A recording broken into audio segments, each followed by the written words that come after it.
Hi, everyone. My name is Erin Meyer. I'm the Sustainable Food Programs Coordinator here at the University of California, Merced. Today, we're here to host a AMA and Ask Me Anything with Chris McLaughlin. And we're going to talk all about gardening and her book, A Good Garden, and all the other fun stuff she does. I think we're really going to dig it. And I might use a few too many gardening puns. So if you're not into that, you might want to Yeah. bow out because I love puns and there's so much in here. So I'm excited. The structure for these is I will have Chris introduce themselves first, say any particular words, and then I will allow you all to ask your own questions. This isn't asking anything, right? So you all can ask questions of Chris. In general, there's a couple different ways you can do so.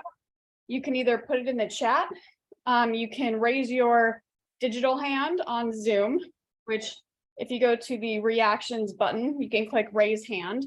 And then afterwards, after you ask your question, be sure to lower it because it likes to stick around. And then you can also raise your digital or raise your physical hand if you're on video. So always old school, we can do it that way too. All righty. So Chris, would you like to introduce yourself? Yes, I'm Chris McLaughlin, and I'm a lifetime gardener pretty much. I started gardening at 14.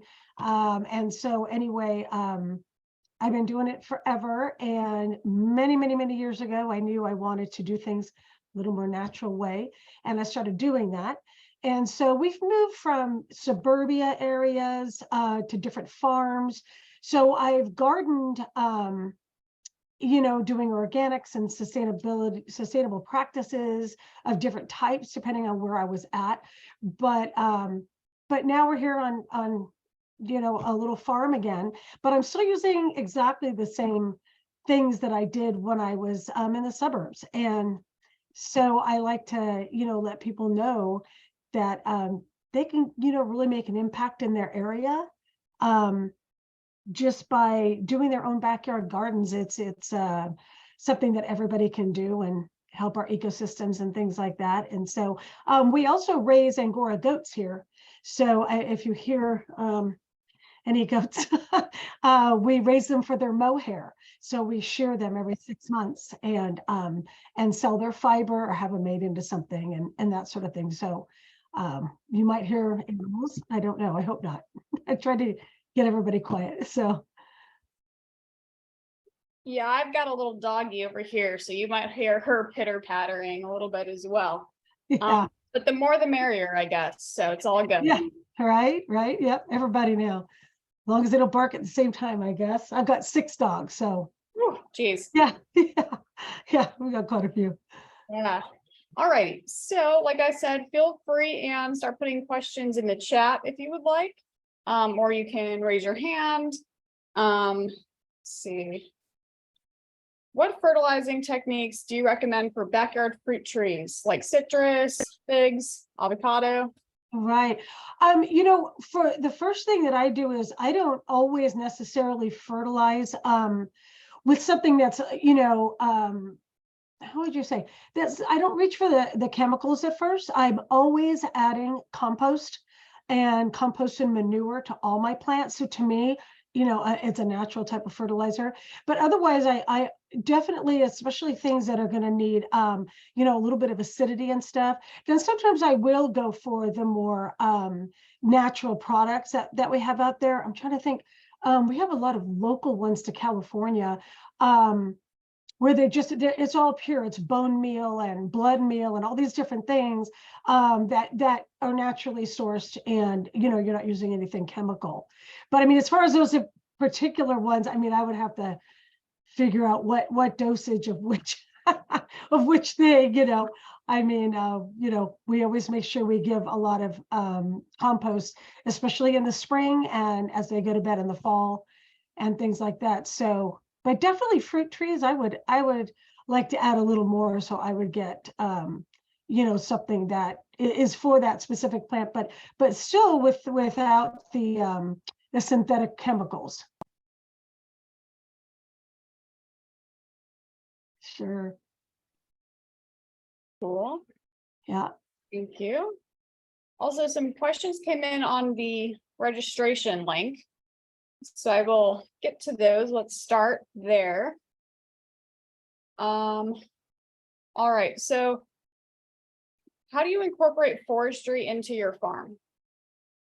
What we do is we don't, so forestry unto itself, it would be more like food forest, which isn't forestry per se. When we do, so I don't know if you mean forestry in a real capacity of adding forest trees, specific. We don't do that here. But we do food forests. So we try to incorporate, you've got your canopy level and then the mid-range level. So different trees and shrubs that actually, will get a certain amount of sun and stuff from, the other things above it. And then going all the way down to maybe like blueberry bushes.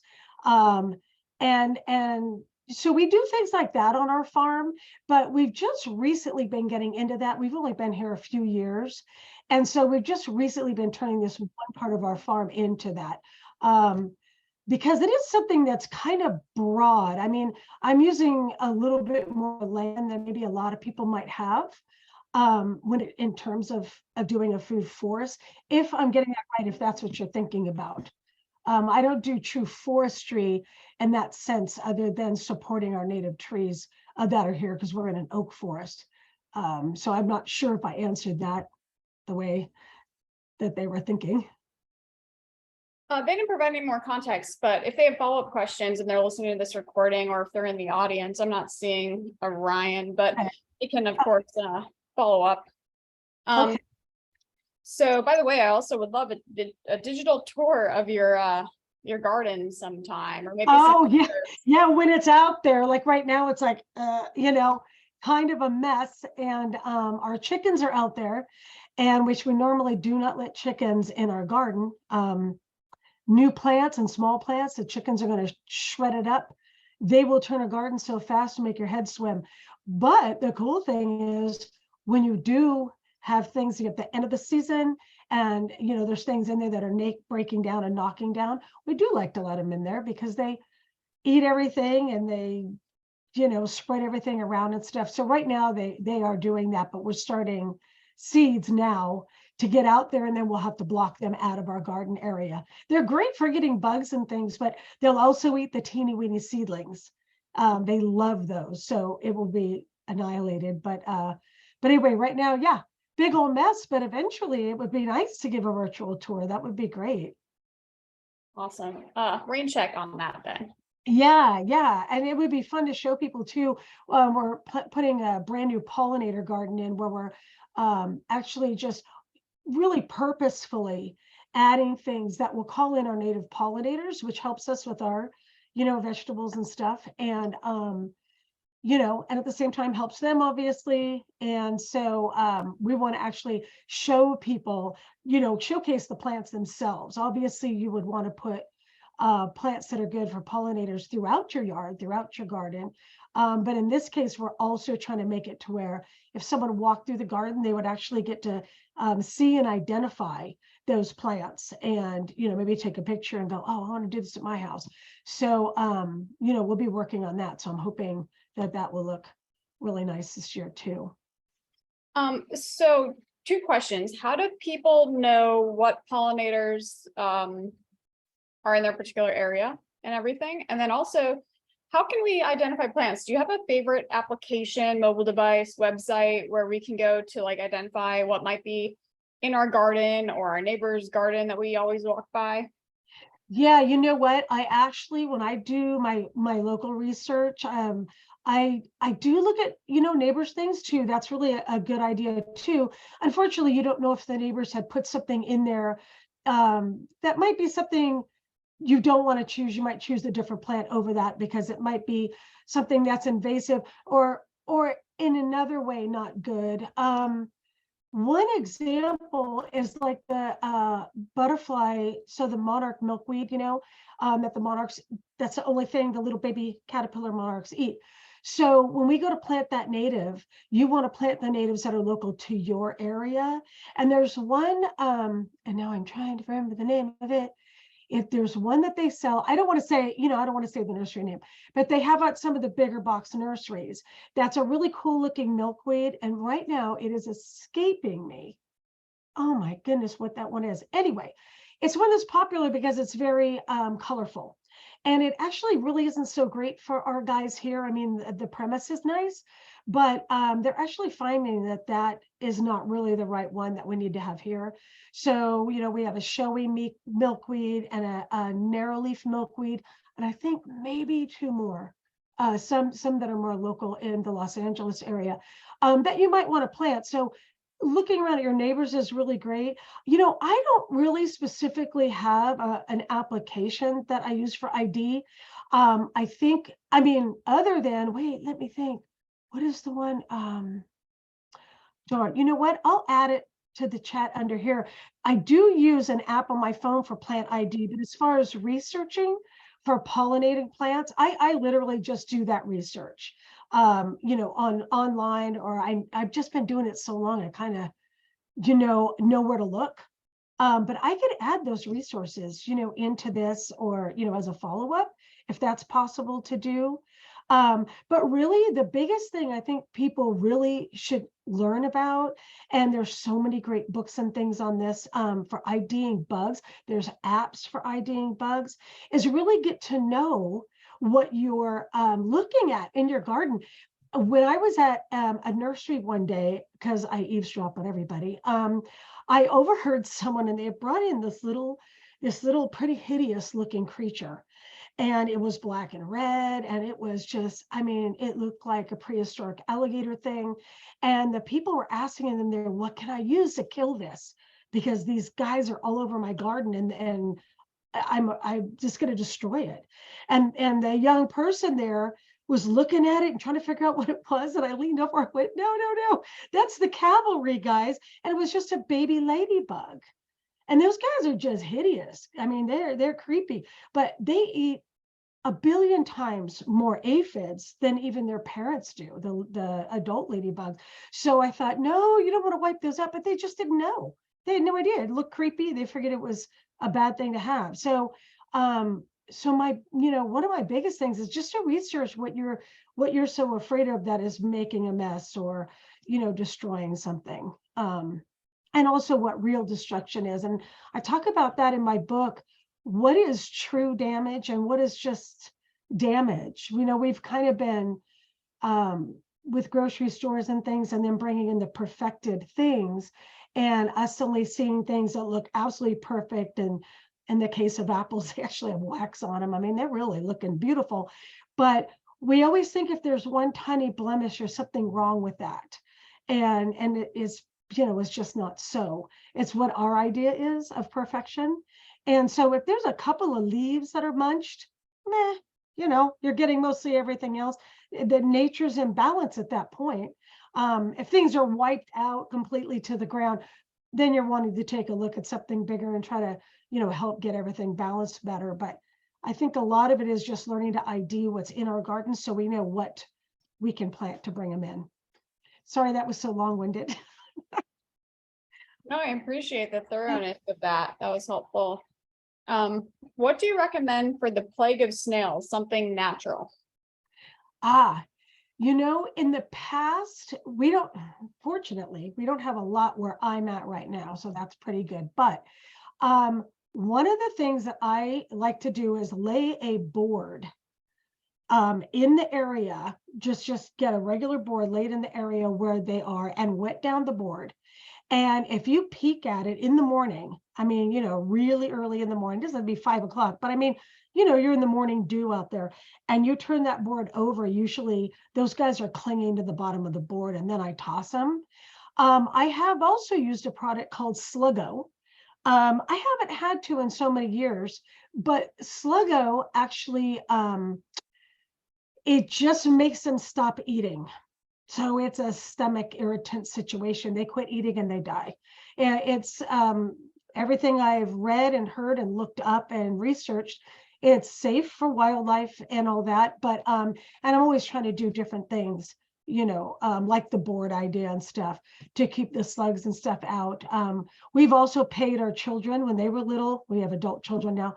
We would pay them a nickel per slug that they threw in the garbage can. So there was that. But yeah, I like the board thing. That always worked really well for me.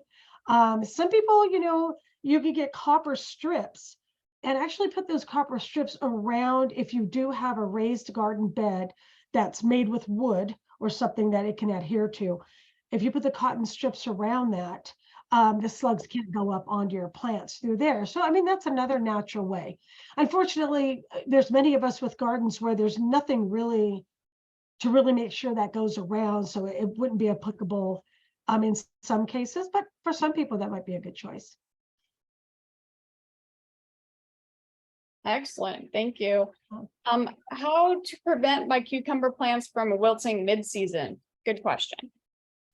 Okay, so wilting, or do you mean the leaves, or do you mean like that little dude, the little fruit gets to be about this big and then it shrivels or something, and I don't know if they mean that or just the wilting of the plant. Is that, I'm not sure which that's talking about. But you know what? Okay, so obviously if it's wilting all the way down, it probably needs more early morning water. However, if you're talking about the the leaves, okay. So yeah, so for me, we try to do our watering systems so that, we've got water on the ground going through the garden on the ground at the root zone. And we just make sure we have that water come on, especially during mid-season. I know how hot it is. And we'll have it come on an extra time, early in the day, we'll add another 5 minutes. Or I even do it in the afternoon when I know you're not supposed to water. However, sometimes to keep things going, and especially if it's just at that root zone, if we turn it on for 5 minutes, we give it an extra boost or what have you, of water to get through the rest of the day, because it gets hot here. Excellent, thank you. We have a note that Doug Tallamy is an expert on pollinator plants and gardens, and he's a great list for most areas. Butterfly weed is a popular for monarchs in Western Massachusetts. Let's see. Yeah, Doug Tallamy is the bomb. You got to follow Doug. You got to follow Doug. Yeah, yeah. Are you kidding? He's awesome. He has the same mentality I have. We're out there beating the pavement, trying to, help people just in their own regular backyards. To give a little back. You can have all these things you want, all these foods and and things that you want to have, and still be able to give back to your ecosystem, to the pollinators, to wildlife, to your soils. You can build up soil and everything just by using some sustainable practices, at least just starting, just get some, I mean, the first thing you can really do, honestly, if you haven't thought about sustainable gardening before, one big impact is if you just stop using pesticides. I mean, just stop. I mean, it's not the magic that people think that it is. It creates a huge circle of having to continue that. And so, yeah, Doug's the bomb. I would definitely go over and look at his stuff. And there's no doubt about that. Awesome, thank you. Heidi added a note, is it mildew? I don't know if we've thoroughly addressed that enough, but if you have any other notes to add, feel free. I wouldn't know necessarily if it was mildew unless it had all the white, powdery stuff. I mean, that's something that you'd have to look at. I don't know. I mean, I'd have to see exactly what was, what it actually looks like. That's kind of hard to diagnose from here. Excellent, thank you. My problem is rabbits. Help. Yeah, I love that. Yeah, well, honestly, when it comes to wildlife like mammals, honestly, the best way is going to be physical deterrence. I mean, getting like chicken wire at the bottom where the rabbits can't get through, how, I'm not sure exactly. A lot of them, obviously they jump. So, but when they're pushing against something that's, 18 inches high or 2 feet tall, they're not really gonna, jump too much higher than that to get in there. They're gonna figure it's a barrier. The rabbits, honestly, people talk about planting certain things around the border. If you have enough room, see that's another thing too. I'm always having to figure out where people are coming from, because if someone's in a regular backyard, you don't typically have enough room to say, I'm going to plant like, something they love, or like marigolds or something that smells pretty strong to deter them. You don't have to plant rows and rows. When people talk about, deterring them with plants, really, often if you can feed them before they get to your stuff. So it's really, in a smaller area, is not going to be as efficient, because they kind of get past that real quick. In a bigger setting where you have a little bit of land, you'll have better luck with that. But we have jackrabbits and, the cottontails out here. And we do have to use something at the bottom of our fencing that just is small enough wire that they can't get through. That's really going to be your best bet. I mean, even with deer, if you have deer, I promise you, do 7 feet tall fencing or higher. I mean, if you can, but 7 feet tall, I mean, really, they can, depending on the angle, they can jump anything else. And there is sprays out there to deter the deer. And I know lots of people use them. And I think it really works as long as the rain doesn't come, wash that away. It would be the same with the rabbits. It's kind of, and like in my case, I have too much going on outside to really be able to afford to buy all the spray all the time to cover it. So really a physical barrier for the rabbits, it's really going to be your best bet. Excellent. Thank you. All right. Let's see. So what causes rust mildew on vegetable plants, and do you have recommendations for that? You know what? Yes, for one, putting them too close together will often keep the moisture and stuff, in there too long in the day. And some plants are prone to it. There's a lot of tomato plants that are prone to it, just like some rose bushes and stuff. And if they plant them too close together, they really pass it on to the other one. And so what I try to do is spread them out a little further, and also not water from above, watering only at the root zone. Which not only saves water, but also, keeps other fungal diseases and stuff from clinging. But the other thing too is there are some great organic sprays and stuff. I'm trying to think what they contain. But if you go to and like if it's I don't know why all these places are escaping me. Arbico Organics is one of them. I think also, let me think here, Peaceful Valley in is it Garden, not Garden Valley. What am I thinking? It's by Grass Valley. And they have, these sprays and stuff for funguses and things that are just using the natural products. They're not using anything, harsh or whatever, but to prevent it, I would really try hard not to spray water and stuff onto the leaves. And also, if those fungal spores and stuff are on the ground and you spray with the hose with the nozzle, it often will hit the ground and throw those spores up onto the plants. And you're not doing yourself a good service by doing that. So by keeping them spread apart and watering at ground level, that's really helpful. And also, if I see rust, because I have hollyhocks that get rust all the time, I remove those leaves and throw them away. I try to keep them up from the ground. Usually my rust is coming up that way, and I take them all off, and it really keeps everything down to a dull roar as far as rust goes. I might see a tiny bit, but it's not a big thing. Excellent. Thank you.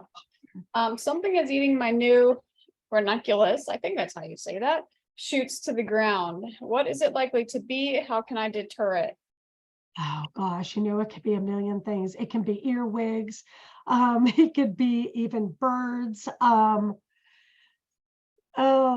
you know what? Honestly, what I do is I do start some things directly outside, but I often try to start them inside under lights. So they get to be yay tall with several of their own leaves. And they usually, if a couple leaves go missing, they still don't knock down the entire plant. But that would have to be something where, again, I would have to see where they were at. And, you know, I mean, earwigs are really big on knocking little tiny guys down. So are snails.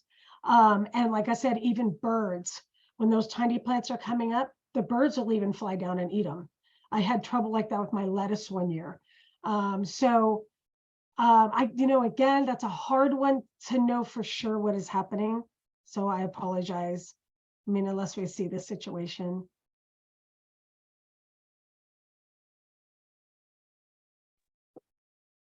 Excellent. How about groundhogs? Are they common in the city of Merced? I don't know the answer to the last one. I doubt Chris knows if they're common in the city of Merced, but I don't think we have groundhogs in California, right? Don't we have just ground squirrels? They're ground squirrels, I think. They're not groundhogs, they're ground squirrels. We have a lot of ground squirrels. They're crazy. You know, honestly, if the ground squirrels are taking things, the only thing we've ever done to prevent that, to be honest, is swear I just plant more, because they never take everything. And then the other thing is we have put the net, they have wire baskets to put things in under the ground. So when they're coming out, it works for gophers, obviously, as well. And even voles, although voles, they've actually come up over the top before and nailed things. So, you know, there's not going to be a whole lot. I mean, there's all different things you can try, like the sound. If you have dogs, we have 2 livestock guardian dogs. And of course, they see the ground squirrels, they go running after them, and that deters some of them.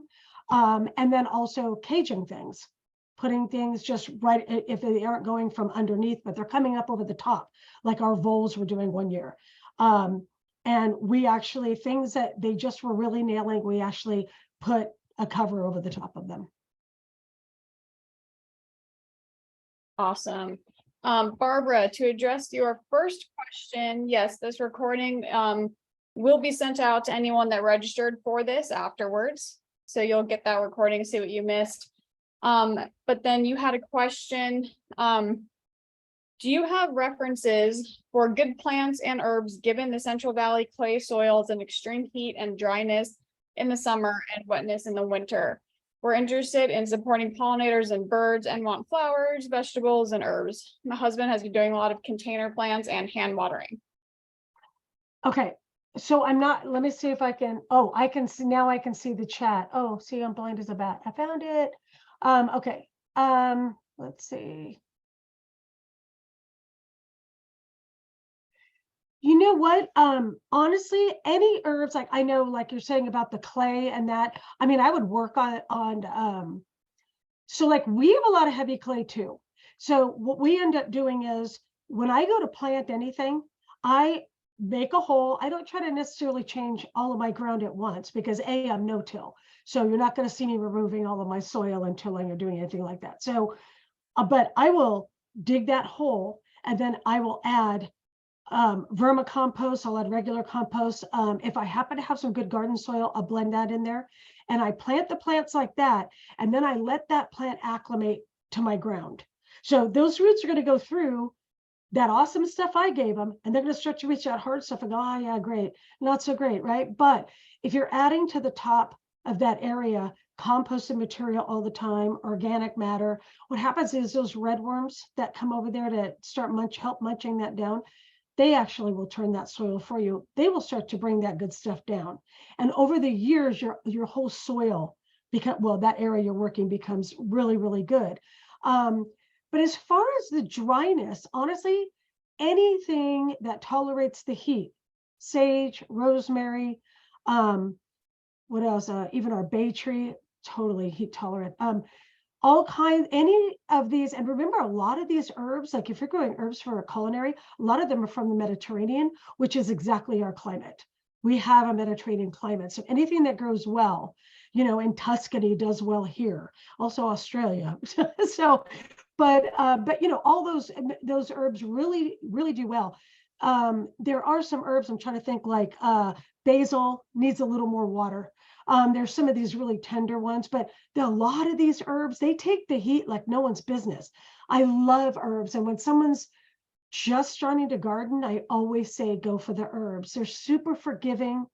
They want, well, most plants want to live, to be honest, but honestly, they're an easy plant to grow. They give you food for you, for your kitchen. If you let some of those plants go to flower, now mostly you're not going to want them to go to flower, right? Because you want the plant to continue to produce the leaves for you so you can harvest them, dry them, keep them in your house. But if you let a few go to flower, that brings in pollinators like crazy. I have an oregano patch out there, so many pollinators, and I just keep some that I want to keep harvesting, and the rest is for them. So, anything really that you look up that works well for the dry areas. And a lot of them are just all the Mediterranean herbs do really well, in the heat. I still do add, compost all the time and all that. Anything that adds tilth and nutrients to your soil is always going to be great for them too. And it also helps that ground stay moist. So adding, also making sure that your ground around your plants is always covered. And that's another thing that, we don't always think about. If you have a spot where there's nothing planted, cover it. I just cover it with, it could be another layer of compost. Compost could be a mulch for sure. It could be, chopped up shredded bark, that can be a mulch. Straw can be a mulch, depending on, if that may or may not be attractive, depending on where you're gardening at. And but the more you cover that, the more moisture stays in your soil, and the plants are not going to wilt, during those really hot days, and also suppresses weed seeds, which is super awesome. So, and then, the natural items, if you're using those natural items, those also slowly break down and become part of the soil. So you're actually adding soil eventually anyway, as, the mulches break down. So, yeah, I would say your herbs are a really great way to go in the Central Valley, and just look for the most heat tolerant ones. And yeah. Great answer. Thank you. What plants would you recommend starting with when starting a garden where plants would have to be in pots? Oh yeah. So I'm wondering, I think I have a list in here, ones that do well in pots. I'm trying to think. Well, first of all, herbs do fantastic in pots. Your vining things, like even like when you think about like small pumpkins and things like that, remember that you can, if you just get it kind of deep, it doesn't have to be super deep, but really the trick with the pots is keeping them moist enough, especially where we all live. So it's not so much you have to have it super deep or wide as much as it dries out so quickly that if you miss a day, in the middle of August around here, forget it, it's fried. But if you have a little drip system going to them, or it's a really large pot, you can even grow little vining things that come out too, because the only place where those roots are is just at the base of that plant. Everything that vines out could go lay on the patio, little tiny, pumpkins, or, cucumbers, or, the lemon cucumbers. All of those things can vine out. They don't need soil. It's only those roots right there. So those, really will do well. I never really like tomato plants in containers. I have a hard time unless it's just a patio one, the patio bushes, and or the little cherry tomatoes. But the bigger ones, I find that they never say wet enough for me. But lots of other things with the herbs. I mean, I've kept every herb in a pot, and small fruit trees I've kept in big pots and half barrels and things like that. So, I mean, I would experiment, because honestly, if you can make sure they have that water every day, and probably that will require some sort of a drip system. You can hand water for sure, but again, if you go hiking on weekend somewhere, you might come back, and if someone wasn't caring for them, then they might be fried. But I grow a ton of things, in containers. I mean, the sky's the limit on that. There's very few things that won't work, as long as you can keep them, damp. The other neat thing about containers is you're really almost never worrying about weeds. I mean, so that's kind of cool. You're controlling all the soil that's in there. You can get great garden soil, mix it with compost, pop it in there, and you have great soil from the beginning. So I know a lot of people that have hard pan, the hardest of the clay soil, sometimes they'll just do a whole patio garden because it's just the easiest way to go for them. So, as far as being successful right away, I always like when people add stuff to their regular soil too, just to on top of it, just to get over the years, it'll turn into something great. But yeah, pots are a great way to go. Awesome. What do you do for ground cover, if anything, for your garden? And when do you plant it? Well, now my garden this year was an epic fail for winter. I'm not going to lie to you. I usually plant a winter garden. We plant all year. So, for like a ground cover, we use a lot of straw, but I'm also on a farm. So for me, for someone to pull up and see straw in a garden bed is not a thing. But if somebody had a little garden out front of their home in suburbia, that may not be a good idea. So then you would use, chip bark or like I said, I like to use compost as a mulch. I just make a nice thick layer and that actually mulches it. You can also, I'm trying to think, some people will actually grow a live ground cover over the top of it. So they might grow some sort of short chamomile. Actually, they get a little tall with the flowers, but they'll do something like that to grow in there. But the other thing is some plants, not tomato plants, don't do this to tomato plants, but a lot of other plants, if you grow them just a little closer together, it's called French intensive gardening, which is how I garden. The leaves kind of cover that area as well and also help keep that water, keep it wet, and keep the weed seeds from sprouting and all that stuff. So lots of things, pepper plants, lots of things can come a lot closer together. And then I'm just using them almost as a cover. But we really do use a lot of what we have out here. We will have it chipped. A lot of the guys out here are Davy tree and all that stuff. I'm plugging Davy tree. So they'll come out and they'll trees that have fallen or had to be cut because the telephone lines or electrical lines, they'll cut it, they'll just chop it all up and they'll dump it at your house. I mean, if you say, hey, can I have those clippings from that? And they'll be all chopped up, all ready to go as a mulch. I have piles of it up front. So so that's like, a good way to go too. Awesome. Thank you. Oh, I'm sorry. I missed someone's question. So sorry. I think it was skipped by accident. What natural methods have you found successful for managing aphids and cabbage moth caterpillars? Yeah, I didn't see that. I'm so sorry. Yeah, no, that's, with the aphids, this is all a balance thing, right? So with the aphids, if you don't spray, synthetic pesticides and stuff, then what's going to happen is all these other creatures that eat aphids are going to come in, including, ladybugs and lacewing and all these things that eat them are going to come in and start munching.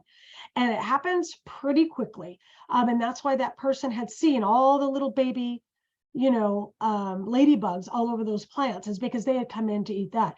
Also, what I like to do, my favorite way for aphids, honestly, is I hang onto the plant and I gently spray them. And honestly, it knocks the aphids down onto the ground.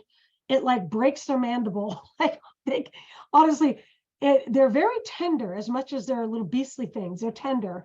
And once they fall to the ground, they don't get back up and climb up. There might be a new batch, a week later or something, but hosing them off honestly works beautifully while you're waiting for, the ecosystem to bring in all the things that would be eating them naturally anyway. So, I mean, honestly, I don't really spray for that kind of thing at all. I hose them off. And with the balance of what we try to do to call in all these things, it keeps everything at a dull war. Like you might look at my roses and go, oh, look, you have some aphids, but they're not taking over my roses. So the roses are blooming beautifully. There are some aphids, but everything looks gorgeous. So it's like, so why do we need to eliminate every one of them? You don't. You just want to make sure they're not destroying everything. That's really what you're after. Otherwise, it's just a balance, because really that's the food for all these other creatures. And so when you eliminate all this stuff, you're not going to have those creatures coming in and eating and creating this whole ecosystem, because now you've gotten rid of their food. So it's kind of a whole interesting way it all kind of comes in a big circle. And that's really why I wrote the book, is because I wanted people to just kind of realize what is actually happening when they do this stuff. And it's not in a, I don't know how to explain it. It's not I don't talk about it in a hugely deep way. It's more just really practical. It's like very practical thoughts. And in the back of the book, I have where you can go dig deeper if you want to get incredibly into it. But just talking about balancing out everything. I mean, I don't use anything out there. I don't use herbicides, pesticides, or anything. And it's not because I'm like this awesome person who just is going to prove a point. Not at all. I just don't have to. And so that's kind of what ends up happening, is you just build this thing slowly over time, and you're handling things like, if there's just too many aphids on there, then I'll hose them off. And I'm gentle, because otherwise I could break the plant if I did it too hard. But anyway, but a lot of it really, in the end, it all really, Mother Nature does this great job of having some good guys, some bad guys, what we call good guys and bad guys. And then the guys that really aren't doing anything wrong at all, they're there supporting the birds and everything else. So yeah, so I don't focus really hard on them, other than to spray them with the water. Awesome, thank you. For fruit trees like plums, apricot, cherries, peach, nectarine, anything particular that should be added to the soil, I've seen mineral spikes to put in 1 to 2 feet from the trunk. Are they any good? Put what? Oh, the spikes you're saying, or? Yeah, I've seen mineral spikes to put in 1 to 2 feet from the ground or from the trunk. Are they good? You know what? I don't really use those. I can't say if they're not good. I mean, for me, I think, like, if you need to do something, because with citrus and stuff, most people like to add something at least once a year. I would go ahead and get the granulated, because I kind of want it, and I definitely would keep it out from the trunk. I mean, the roots are out here. You got your trunk, the roots are kind of going like this, and you kind of want them to be feeding through all of it. I think I don't want to like put anything down really or anything, but I think it's just a tiny bit gimmicky.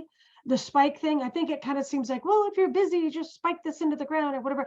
And I mean, it is some nutrition for the thing, but to me, I kind of want it to reach all of the roots that it can possibly reach and be bringing it up. So I just prefer the granular, but I mean, I couldn't say those don't work. I would just say, like, then they're going to be, when they start to melt and go away, they're going to be in this pocket here, and then not around. Well, I mean, if you put a bunch around there, but at that point, to me, putting the spikes in almost takes more time than maybe just doing the granular. So I can't say they don't work. I would always use a OMRI, OMRI, something that's organic and approved as an organic feeder. And if it is, I think Job's even has organic spikes. So I suppose it's better than nothing, for sure. But I just feel like I really want to make sure if it gets everywhere, if I'm going to do it. So I think I just prefer the other one, but I think they still could work. Awesome, thank you. So there's a note about aphids can be washed off with a strong water stream from a hose. If possible, to get horse and cow manure or chicken/geese droppings, would you use them in compost or just stick with plant material? You know what? I love manure. Love it, love it. I use the manure from my goats here, and I use rabbit manure. A lot of people have pet rabbits, so it's a good one. And I use the chicken. The difference being, I could, if I want to, and I have, taken the pellets from the rabbits, and I actually go put it right in the garden. It's so balanced that it does not burn the plants. On the other hand, putting everything in the compost pile always really is the best idea, because it actually builds a pile of compost, and then for things like chicken manure, horse manure, steer manure, that has to be disintegrated. That has to be composted for like 6 months. I mean, it needs to really be broken down or it could burn your plants. The other thing I want to, unfortunately, I wish I was a little more scientific on this, but I just want to point this out. And Joe Lample, if anybody knows Joe Lample, he's a friend of mine. He's so fabulous. Anyway, he's a great garden guy. If you Joe the Gardener is who he is. And he had an experience once. Now, I used to do it with my horses, no problem, whatever. But he had an experience where he had gotten manure from horses. It was definitely composted, put it to his garden. And unfortunately, all of his plants died. And it was from when they went and had it all tested and everything, the chemicals used to prevent the worms in the horses and the chemicals also that were in the herbicides of the hay the horses were eating was actually still present in that manure, and it killed his plants. So that actually can happen. And so I want to, point that out. I like to, right now we don't have cattle and our horses have passed away. So we only have the goats and the rabbits. The rabbits are the goats are very rarely dewormed, but the rabbits never are. And so all of that I never have to worry about. And the chickens once a year, we do if they get an overload of worms, because of course that will kill the chickens. But otherwise, it's not a constant thing like they do with the horses. So I love herbivore manure. I'm a huge fan because it makes compost so awesome. It breaks it down fast. And it has just all kinds of great nutrients in it. One thing I do want to mention, because I should say this, don't always do what I do as I say. Basically, they really recommend not taking, so say my rabbit manure, and don't put it on your vegetable plant area. Maybe save it for, if you're not going to compost it, save it for the flowers and things like that. People get worried, and rightly so, that a pathogen from the rabbit manure or goat manure could get onto a fruit or leafy vegetable that you're eating, and then you could get that pathogen. And I that could be true. Of course, if you're washing all your stuff before you eat it, it may not be an issue. But really, to compost it is going to be the best way, because the heat from those thermophiles breaking down the compost is actually going to kill that, any kind of bacteria and stuff. So, well, negative bacteria. So really composting everything is really the best way to go. But I love manure. And also there's so many people now with alpacas. So like, that's also a wonderful, pelleted, if you would say, their gut is a little different than horses, and it's similar to the goats, the stomach wise. So a lot of people love to get the alpaca manure and toss that in their compost pile. It's a great way to go as well. Excellent. I appreciate your thorough answers. There was another note. Getchipdrop.com is a great resource for free chips. Oh, nice. So thanks for plugging that. Yeah. There is an outfit that works with human urine as a nitrogen source for gardens. Do you know anything about using human urine in vegetable gardens? Interesting. For one, I wouldn't do that. I mean, I know there's some, it's sort of like, obviously our human waste, whatever waste comes out of us is clearly organic, in the sense of it's an organic material that's going to break down, just like anything else, just like, dead branches or whatever. So that is going to break down, and that could actually be composted. We know we have composting toilets and things like that.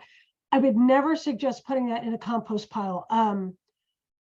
First of all, to do something like that, or definitely not straight in the garden. I mean, I feel sort of like, I don't know how you're going to make sure things are broken down enough at that point to use actually that way. But I do know people talk about it. I don't know anybody who actually does it, other than we have talked about keeping coyotes away from the perimeter by peeing around the garden. People talk about stuff like that. So I don't know someone who personally does that, and so it doesn't seem like, if I'm already talking about taking manures and putting them in a compost pile so that pathogens break down and things like that. For me, I would never use human waste to go directly into a garden. It doesn't seem like I know enough about that to make that safe, I guess. Neither do I. So sorry. Yeah, well, like with the rabbits, we take, or even the goats, that's also a good example. They're peeing on the straw. So we take the urinated straw and the manure, and we put it all in a compost pile, and that all breaks down and whatever. I just have never done it with a human. It's probably pretty close with the exception of meat. So if you were going to use human feces, again, I don't ever recommend using an animal, something from an animal that actually eats meat. And that not because I'm vegan, because I'm not vegan and I'm not vegetarian or any of those things. It's because there's a lot more pathogens in feces that comes out of a body that eats meat than there would be in like a rabbit. So it just seems like I'm not the right person probably to know how well or how correct to break that down. I'm more the herbivore animals. I get that really well, but I don't get the meat eating animals all that well. So That's okay. We appreciate that people say what they do and don't know and don't speak out of turn. So sure. Oh yeah. If any experts know that are listening to this, Yeah. send me an email or comment if you're watching this on YouTube. So our house has a tiny stream at the back. So how would you compost? Uh-oh, my chat moved up. Hang on. So would you compost in a container to keep it from running into the creek? And in our dry summers, do you water the compost pile periodically? I imagine information from composting toilets might have some of that information. So those are two separate thoughts, but go ahead. Yeah. Oh yeah, and that was a different answer. Okay. Yeah, with the tiny stream, yeah. I mean, honestly, what you're going to worry about running off into a tiny stream is you would be more worried about manures and things. You're not going to be worried really so much about regular compost, because when you think about it, the earth laying around your creek is actually all composted material anyway. I mean, it's leaves and things decaying on the ground around it. So it's really what you're going to put in there. But it would be, wise if, you don't want any runoff at all going there to put it, in a container. I mean, it's a great way also to keep that stuff piled together to, have it, all be able to break down well because it's staying in a nice tight pile. You do water. This is so interesting as far as the compost and what makes it break down. It definitely needs water, and it needs air, and it needs nitrogen materials, and it needs carbon materials.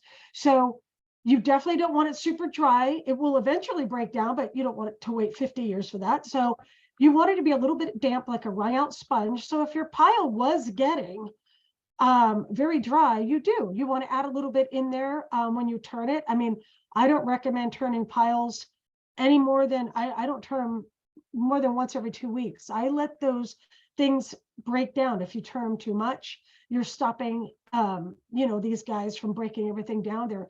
They're chewing away, and then you break them apart and they have to go back at it again. So I do make sure it's a little bit damp, but I definitely don't soak it.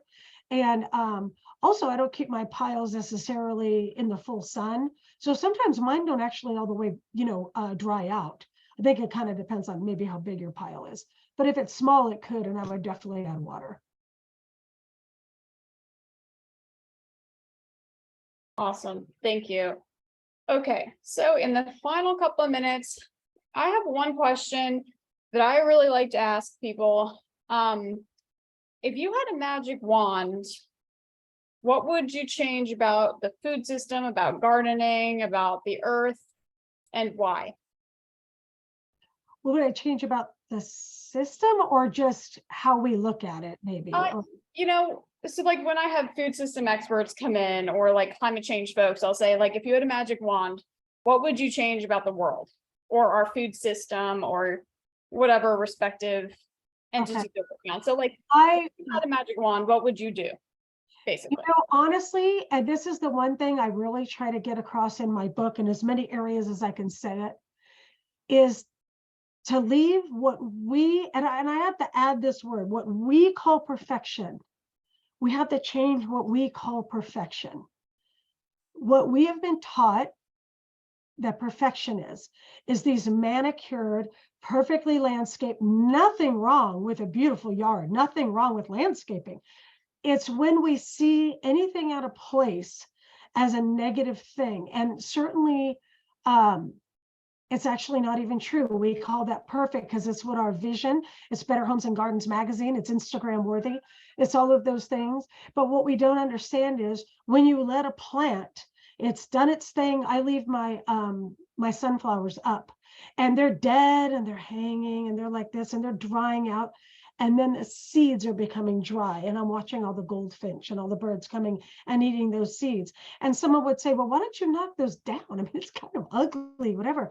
But the birds are benefiting from that. This is nature is saying, thanks so much for leaving something there for me. And anything you let go to seed, the same exact thing is going to happen.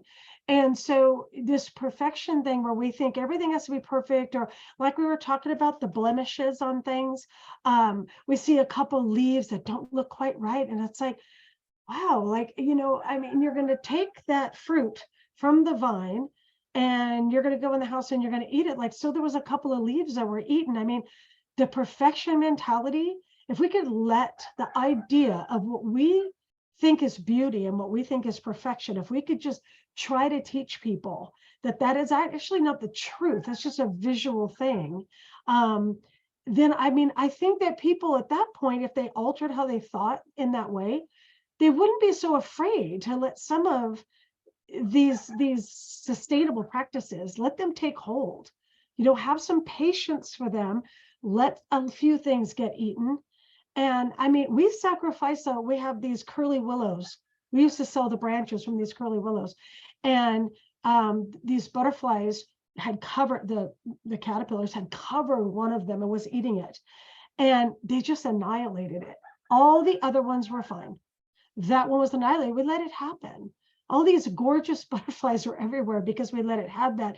And some people would say, oh, well, that poor tree got mangled from, you know, it did, but I mean, it was to the benefit of everything else in my yard. So I get tired of the perfectionism thing and what we think is perfection and what really the world disagrees with us. You know, the ecosystem disagrees with our perfection. So I think we should be more in tune with that. I agree. That's why a lot of food goes to waste, is because of that desire for perfection and perfect looking produce. So totally agree. Sarah's got some hands clapping. I agree. Just in general, round of applause for Chris, some snaps, because I don't think I've ever moderated and asked me anything that has had so much engagement. Oh, that's so awesome. Yeah, like people are really interested in this topic, really interested in gardening. I love to hear that. So it seems to me, I don't know, Chris, if you were so inclined, if you wanted to join us again in the future, we'd love to have you. I would love to do that. I would love to do that. Yeah, that would be great. Yeah, let's do a follow-up. Maybe in the fall when we can talk about fall gardening or something. Yeah, that, or, you know, yeah, because we're going to be putting in winter garden, right? Yeah. You get things going, right? October, and you get some things out there. I mean, you know, with all this heat that we always have, you know, we're having to always grow our broccoli and stuff. We grow it at that front end. We grow it in from, you know, end of summer, from fall into the winter. Because, gosh, you know, we turn so hot so fast that every time we try to do broccoli on the other end, you know, we always get this big bolt of, you know, instead of getting as much harvest as we can. So that's kind of a nice time to talk about things we can grow for the winter. And winter gardens are so much easier than the summer gardens anyway, because there's way less things that want to eat your stuff. There's way less weeds. I'm serious. Winter gardening is underrated. And we're here in California, yo. I mean, we could do it. No, you know, you watch people across the country go, oh yeah, how am I going to do that? I'm like, yeah, sit back and watch, you know. So we have a really good climate for it. Excellent. Well, yeah, let's do that. We'll have to plan something for October or something of the sort, maybe September. I don't know. Yeah, that'd be great. Thank you for having me. I so appreciate it. Yeah, thanks for joining us. This has been awesome. I'm gonna send out the recording here in a bit, once it's all up on YouTube and everything. I'll send out that email with some of the resources we discussed. Also with some links to our future AMAs. Our next one is on the 6th again, which is confusing, but it's on March 6th at 3 p.m. And we're going to be speaking with Sophie Egan, all about food systems and food security and sustainable food. So if you're into this sort of thing, Chris, we'd love for you to join us too. But yeah, that link will be in the email. Thanks, everyone. I know we went over a little bit, but thanks. Have a great day. Thank you. Thanks. Bye.